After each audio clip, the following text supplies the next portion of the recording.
Hello, boys. Welcome to English First Paper class. How are you all? I hope all of you are doing well. This is your Simi Miss now with you to continue this virtual presentation. Dear boys, in our previous lecture, we have been discussing about Unit 10, Lesson 4. And we have already discussed Part 1 of the peace movement. You all know that this unit is about peace and conflict. And today we will discuss Lesson 4, the peace movement, Part 2. So, dear boys, the peace movement, this lesson is about the peace movements in many countries all over the world. So, what is a peace movement? A peace movement is just opposite to the war. So, it tends to end wars, minimize violence, ban guns, and achieve world peace. So, diplomacy, creating open government, democracy, making laws, etc., may be the means to achieve goals. So it is anti-movement that suggests not to wage war on each other and considers military power is not the equivalent of justice. So এই পাঠ্যাংশে বিশ্বের বিভিন্ন দেশে শান্তির যে আন্দোলন এটা নিয়ে আমরা আলোচনা করব অলরেডি আমরা এই লেসনের প্রথম পার্টটি আলোচনা করে ফেলেছি কাজে আমরা সবাই জানি শান্তি আন্দোলন যুদ্ধের বিপরীত অবস্থা a peace movement is just opposite to the war তাহলে আমরা আরও আলোচনা করেছিলাম এই যে পিস মুভমেন্ট বা শান্তি আন্দোলন এটার উদ্দেশ্যটা কি আমরা বলেছি শান্তি আন্দোলন যুদ্ধের বিপরীত অবস্থা এবং এটি যুদ্ধের সমাপ্তি ঘটাতে সংঘাত কমাতে অস্ত্র নিষিদ্ধ করতে ও বিশ্বে শান্তি প্রতিষ্ঠা করতে সচেষ্ট হয় আমরা বলেছি it tends to end wars minimize violence ban guns and achieve world peace তাহলে এই যে পিস মুভমেন্ট এটা আমরা কিভাবে অর্জন করতে পারি সো আমরা বলেছি diplomacy creating open government democracy, making laws, etc. may be the means to achieve goals. ওকে আমরা বলেছি কূটনীতি উন্মুক্ত সরকার ব্যবস্থা সৃষ্টি গণতন্ত্র আইন তৈরি ইত্যাদি লক্ষ্য অর্জনের পন্থা হতে পারে So now we can say that military power is not the equivalent of justice যুদ্ধ এটি একটি যুদ্ধবিরোধী আন্দোলন এবং যা একে অন্যের সাথে যুদ্ধ সৃষ্টি না করতে পরামর্শ দেয় এবং মনে করে যে সামরিক শক্তি কখনোই ন্যায় বিচারের সমকক্ষ হতে পারে না সো আজকে আমরা যে বিষয়টি পড়ব সেটি এখন অল্প করে বলে দিই সেটি হলো in the USA The first peace movement was the New York Peace Society, founded in 1815, while the London Peace Society was formed in 1816 to promote peace. যুক্তরাষ্ট্রে 1815 সালে প্রতিষ্ঠিত প্রথম শান্তি আন্দোলন ছিল নিউ ইয়র্ক পিস সোসাইটি আর শান্তি বৃদ্ধিতে 1816 সালে লন্ডন পিস সোসাইটি হচ্ছে তোমার গঠিত হয়েছিল In 1840, British women formed Olive Leaf Circle with a group of 15 to 20 members. The ideal of peaceable arbitration and the creation of international institution were two aims decided by the International Peace Congress in London. 1840 সালে এই যে British নারীদের প্রায় 15-20 জন সদস্যের যে group এটাকে আমরা বলছি অলিভ লিভ সার্কেলস এটা গঠন করেছিল এই যে তোমার শান্তিময় মধ্যস্থতার যে আদর্শ আর আন্তর্জাতিক প্রতিষ্ঠা করা ছিল লন্ডনে আন্তর্জাতিক শান্তি কংগ্রেসে গৃহীত দুটি উদ্দেশ্য বা লক্ষ্য Okay, so as everyone wants peace and likes the principles of non-violence, many organizations like the United Nations were established afterwards.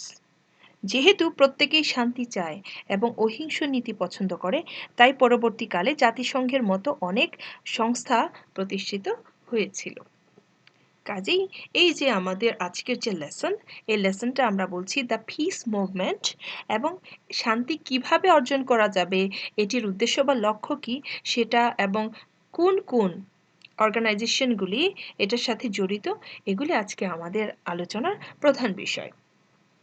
Okay, so now let's move to the text. So now we are going to discuss the peace movement part 2. So we have already discussed part 1 in our live class, okay, in our previous lecture. So dear boys, now let's move to our discussion. Okay, so the first peace movement appeared in 1815 or 1816. এই যে 1815 এবং 1816 সালে প্রথম শান্তি আন্দোলন হয়। The first such movement in the United States was the New York Peace Society. মার্কিন যুক্তরাষ্ট্রে প্রথম এমন একটি আন্দোলন হচ্ছে new York piece society. Okay, so United States, the first such movement in United States was the New York Peace Society, founded in 1815 by the theologian David Law Dodge and the Massachusetts Peace Society.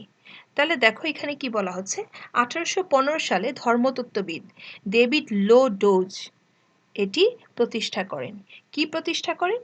মার্কিন যুক্তরাষ্ট্রে যে প্রথম একটা আন্দোলন হয়েছিল, হ্যাঁ, piece movement হয়েছিল, আমরা বলছি নিউ ইয়র্ক পিস সোসাইটি, এটি ধর্মতত্ত্ববিদ ডেভিড লো ডোজ 1815 সালে এটি প্রতিষ্ঠা করেছিলেন।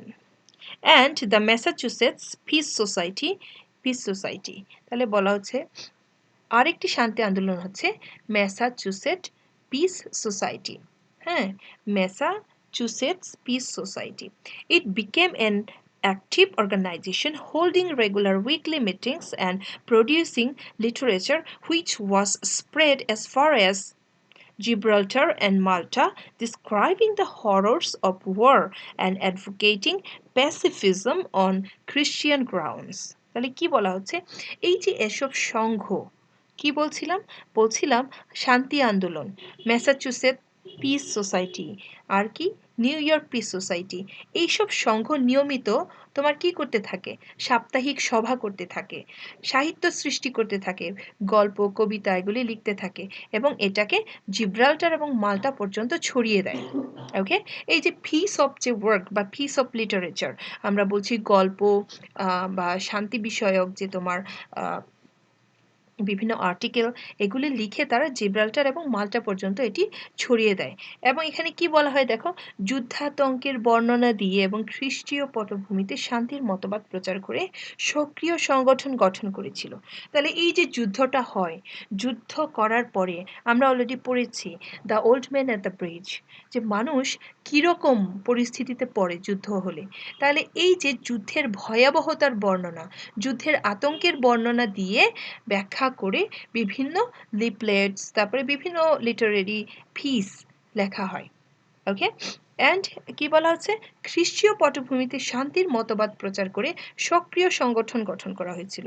এবং এই যে প্রত্যেক ধর্মই কি চায়, শান্তির কথা বলে, প্রত্যেক ধর্মই হানাহানি রেষারেষি এগুলাকে পরিহার করে কি বলে, যে শান্তি যেন আমরা প্রতিষ্ঠা করতে পারি। তাহলে এখানটায় এটা বলা হচ্ছে খ্রিস্টীয় পটভূমিতে, খ্রিস্টান যে যারা বা খ্রিস্ট ধর্ম যেটি, এটিও বলে শান্তির কথা। তাহলে এই যে খ্রিস্টের প্রচারিত যে শান্তির ধর্ম বা শান্তিটা, সেই অনুযায়ী সেই পটভূমিতে শান্তির মতবাদ প্রচার করে একটা সক্রিয় সংগঠন গঠন করে ফেলেছিল।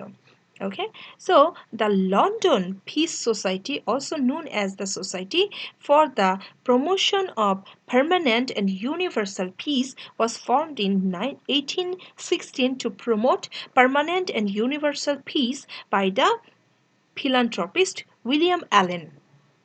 আচ্ছা, এই যে স্থায়ী এবং সার্বজনীন শান্তি বৃদ্ধির লক্ষ্যে কি করা হয়, 1816 সালে মানবপ্রেমিক, ফিলান্থ্রপিস্ট বলছি, ফিলান্থ্রপিস্ট মানে মানবপ্রেমিক, আর মিসান্থ্রপিস্ট মানে মানুষ বিদ্বেষী, হ্যাঁ, যারা মানুষকে ভালোবাসে বা মানুষের কল্যাণে কাজ করে তাকে আমরা বলছি ফিলান্থ্রপিস্ট বা মানবপ্রেমিক, মানব হিতৈষী, বিশ্বপ্রেমিক। আর আমরা বলছি যারা মিসঅ্যানথ্রপিস্ট, তারা মানুষের প্রতি বৈষম্যপূর্ণ আচরণ করে, মানুষের প্রতি অত্যাচার করে, তাকে আমরা বলছি মিসঅ্যানথ্রপিস্ট। ওকে, সো এই যে উইলিয়াম অ্যালেন, তাকে বলা হচ্ছে মানব প্রেমিক, হ্যাঁ, যিনি মানুষের কল্যাণে অনেক কাজ করেছেন। এই উইলিয়াম অ্যালেন কর্তৃক লন্ডন শান্তি সোসাইটি এটি প্রতিষ্ঠিত হয়। স্থায়ী এবং সার্বজনীন শান্তি উন্নয়ন সংঘ হিসেবে পরিচিত এটা। হ্যাঁ, লন্ডন শান্তি সোসাইটি, এটি কে প্রতিষ্ঠা করেন? William Allen. ওকে, তাহলে উইলিয়াম অ্যালেন কি করেন? শান্তি উন্নয়ন সংঘ প্রতিষ্ঠা করেন। ইউনিভার্সাল, এই যেখানে বলা হচ্ছে promotion of permanent and universal peace. Okay, আচ্ছা। In the 1840s, British women formed olive leaf circles group of around 15 to 20 women to discuss and promote pacifist ideas. তাহলে 1940 সালে কি করা হয়? 1940 সালের দশকে ব্রিটিশ নারীরা 15 থেকে 20 জনের মতো নারী নিয়ে তারা একটা অলিভ লিভ সার্কেল, ওকে, অলিভ লিভ সার্কেল নামে একটি সংগঠন তারা গঠন করে। ওকে, তাহলে কি বলা হচ্ছে দেখো, the peace movement began to grow in influence by the mid 19th century. বলা হচ্ছে এই যে তোমার অলিভ লিভ সার্কেল, এটার উদ্দেশ্য ছিল হচ্ছে তোমার সন্ত্রাস এবং যুদ্ধের প্রতি অনাস্থার ধারণামূলক আলোচনা করা এবং প্রচার করা।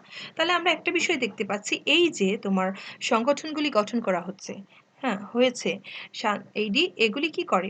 এই যে এগুলি তারা প্রচার করে যুদ্ধের যে আতঙ্কের কথা প্রচার করে এবং যুদ্ধের প্রতি অনাস্থার কথা প্রচার করে, যুদ্ধে যে সন্ত্রাসী কর্মকাণ্ডের সৃষ্টি হয় সেটার প্রতি অনাস্থা প্রচার করে।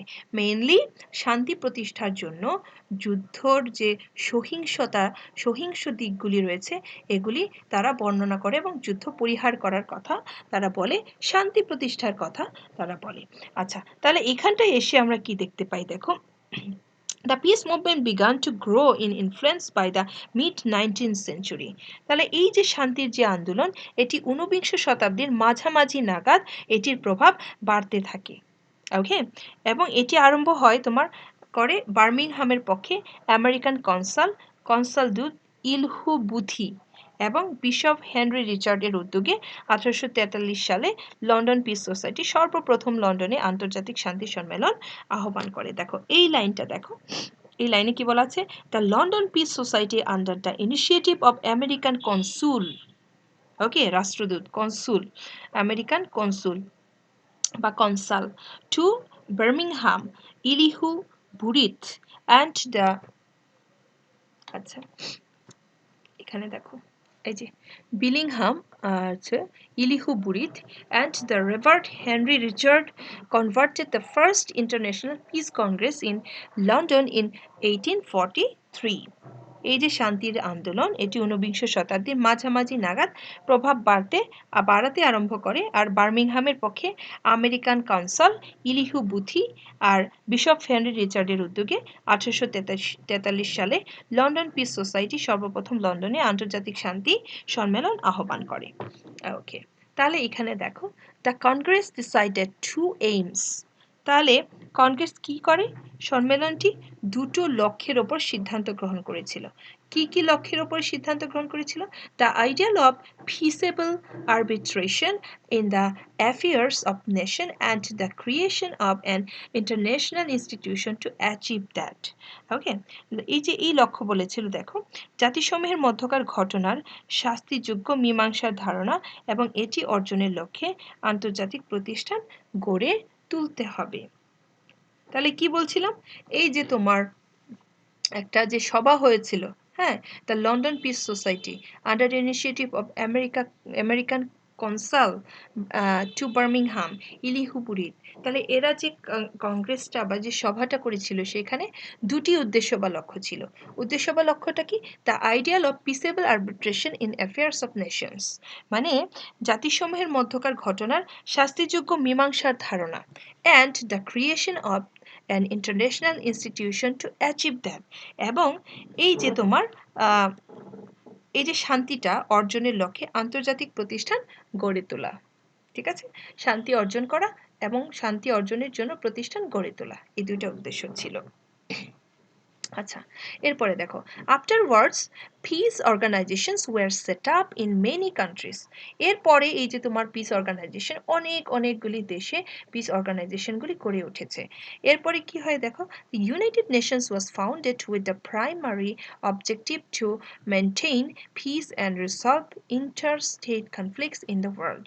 এবং বলা হচ্ছে শান্তি রক্ষা এবং বিশ্বের রাষ্ট্রে রাষ্ট্রে দ্বন্দ্ব বা কোন্দল নিরসনের প্রাথমিক লক্ষ্য নিয়ে জাতিসংঘ প্রতিষ্ঠিত হয়। আর কি বলা হচ্ছে দেখো, মেনি ট্রিটিস মানে হচ্ছে বিভিন্ন চুক্তি।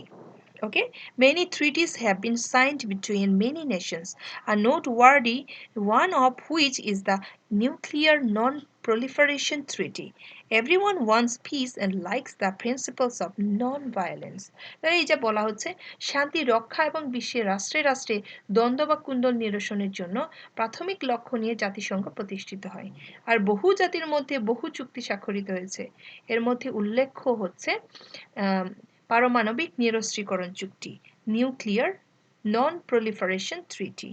ওকে, নিউক্লিয়ার হচ্ছে পারমাণবিক, নন প্রলিফারেশন মানে নিরস্ত্রীকরণ, ট্রিটি চুক্তি।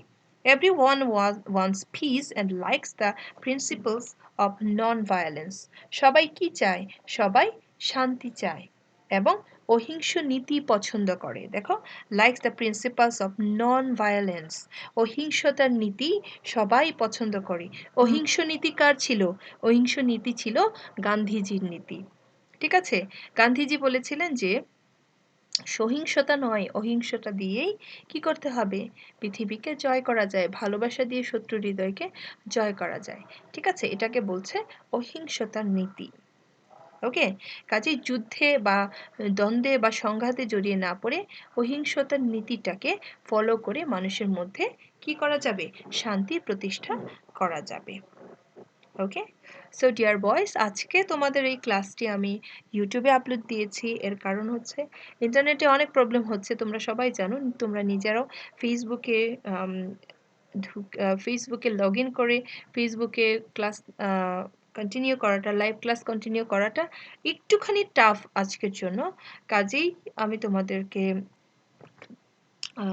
আহ্বান জানাই, তোমরা মনোযোগ দিয়ে ক্লাসটা করো। যদি কোনো জায়গা বুঝতে সমস্যা হয় তাহলে তোমরা অবশ্যই কমেন্ট বক্সে কমেন্ট করো, কোনটি বুঝতে পারোনি সেটি আমাকে জানিও। ঠিক আছে, তাহলে এখানে তোমার কাজ হলো, দেখো এই যে তোমাদের বইয়ের 4 নাম্বার যে অংশটা, সেই জায়গাটা দেখো, make sentences of your own with the following words and expressions. এখানে কিছু ওয়ার্ড দেওয়া আছে, এই ওয়ার্ড দিয়ে তোমাকে কয়েকটা সেন্টেন্স বানাতে বলা হচ্ছে। ওকে, কাজে এই কাজটা তুমি করো। অ্যান্ড দেখো 5 নাম্বারে, what do you mean by pacifism? Who is a pacifist? এই এই যে শান্তিবাদ বলতে তুমি কি বুঝো? কে শান্তিবাদী? এই কোশ্চেনের অ্যান্সারটা লিখবে। এই কোশ্চেনের অ্যান্সারটা এরকম হবে, প্যাসিফিজম means disbelief in violence and war or any other thing like these two. Okay, these two have no faith in violence and war are called violence and war are called pacifist. তাহলে প্যাসিফিজম বলতে কি বুঝি? Pacifism means disbelief in violence and war or any other thing like these two. Okay, so those who have no faith in violence and war are called pacifist. Okay, যাদের কি নাই? যুদ্ধে বিশ্বাস নাই, সহিংসতায় বিশ্বাস নাই, তারাই হচ্ছে pacifist. A pacifist always campaigns against violence and war. তাহলে এই যে প্যাসিফিস্ট বা হচ্ছে তোমার যে যিনি শান্তিবাদী, তিনি সর্বদাই সহিংসতা এবং যুদ্ধের বিপক্ষে প্রচারণা চালায়। ওকে, সো আমরা বলতে পারি যে a pacifist becomes peace loving and peaceful, he is quiet in nature. একজন প্যাসিফিস্ট বা শান্তিবাদী শান্তিপ্রিয় এবং শান্তিপূর্ণ হয়ে থাকেন স্বভাবগতভাবে, তিনি খুবই শান্ত। Okay, so here we have another question. What is the primary goal of a peace movement? What other activities of the peace movement are mentioned in the passage? বলা হচ্ছে শান্তি আন্দোলনের প্রাথমিক লক্ষ্য কি? হ্যাঁ, so what the activities of peace movement are mentioned in passage? এই যে প্যাসেজে আন্দোলনের অন্যান্য কি কি কর্মকাণ্ডের উল্লেখ করা হয়েছে। So this time you will write down the answer. Okay, সবসময় অ্যান্সার লেখার সময় মনে রাখবে অনেক বেশি বড় অ্যান্সার লেখা যাবে না। হয়তো এইখানটাতে তোমার সুবিধার জন্য তুমি হয়তো বড় অ্যান্সার লিখতে পারো, কিন্তু আমরা এই কি বলে তোমার পরীক্ষার পেপারে অনেক বড় অ্যান্সার লিখব না, ঠিক আছে? আর আমরা সরাসরি বই থেকে কপি করব না, যখন অ্যান্সার লিখব তখন সরাসরি বই থেকে কপি করব না। Okay, so mention some of the peace movement described in the passage. তাহলে এই যে প্যাসেজে বর্ণিত কয়েকটি শান্তি আন্দোলনের উল্লেখ করো। So So dear boys, here you see number 8. In Paris, discuss what you think will be some effective measures for peace in your society and state. Report your discussion to the class. Okay, so কাজে এখানে তুমি তোমার মতো করে অ্যান্সারটা লিখে comment বক্সে submit করে দিবে। Write a short article suggesting some measures that can be taken to ensure peace in the world. এই যে বিশ্বে শান্তি যে চিন্তা করা হচ্ছে, হ্যাঁ, এরকম গ্রহণযোগ্য কিছু পদক্ষেপের পরামর্শ দিয়ে একটি ছোট আর্টিকেল লেখো। Okay, so this time you will try to write down this answer. Okay, if you find any problem you can ask me, right? আচ্ছা, এখানটাতে যে গ্রামাটিক্যাল যে ফোকাস, এখানে আমরা কি শিখতে পারি, যে আমরা ইনডেফিনিট প্রোনাউনের একটা আভাস এখানে পাই। সেটা কি? ইনডেফিনিট প্রোনাউনটা হলো কোনো ব্যক্তি বা বস্তুকে পয়েন্ট আউট না করে সেগুলিকে সাধারণভাবে বোঝায়, এটাকে বলা হয় ইনডেফিনিট প্রোনাউন। যেমন everyone wants piece and likes the principles of non violence. এখানে এই যে লাইনটাই আমরা দেখতে পাচ্ছি, এভরিওয়ান ওয়ান্টস পিস, ঠিক আছে? এই এভরিওয়ান এটা হচ্ছে তোমার ইনডেফিনিট প্রোনাউন। কাউকেই একদম পয়েন্ট আউট না করে, ঠিক আছে? যে প্রোনাউনটা তোমার কি করেছে এখানে, পয়েন্ট আউট না করে সাধারণভাবে বুঝিয়েছে। এভরিওয়ান বলতে সবাইকে বোঝাচ্ছে, এখানে কাউকে স্পেসিফিকভাবে বোঝাচ্ছে না, ঠিক আছে? এটাই বলা হচ্ছে যে প্রোনাউন কোনো বিশেষ ব্যক্তি বা বস্তুকে পয়েন্ট আউট না করে সেগুলোকে সাধারণভাবে বোঝায়, তাকে ইনডিফিনিট প্রোনাউন বলে। দেখো এখানে আরেকটা এক্সাম্পল বলি। Nobody believes a liar. হ্যাঁ, নোবডি বিলিভস আ লায়ার, এখানে নোবডি এটাও একটা indefinite pronoun. Many object to the export of weapons including handheld machine, দেখো তোমার বইতে এই লাইনটা দেখো, many objects to the export of weapons including handheld machine guns and grenades by leading economic nations to lesser developed nations, ঠিক আছে? এখানে এই মেনিটাও একটা indefinite pronoun. So dear boys, I hope you are very clear about indefinite pronoun now. Okay, so there's the end of today's lesson. If you find any problem while watching this video, feel free to ask me. Okay, take care of yourself and take care of your family member, because the weather is not that much well now. That weather is changing, that's why everyone has a tendency to be sick. Okay, so you have to drink enough water and you have to take care of yourself. Okay, so dear boys, and also the COVID situation is not right now, and now it's a very worse situation, so take care of yourself. Thanks to you all. We will again meet in our next class. Thanks.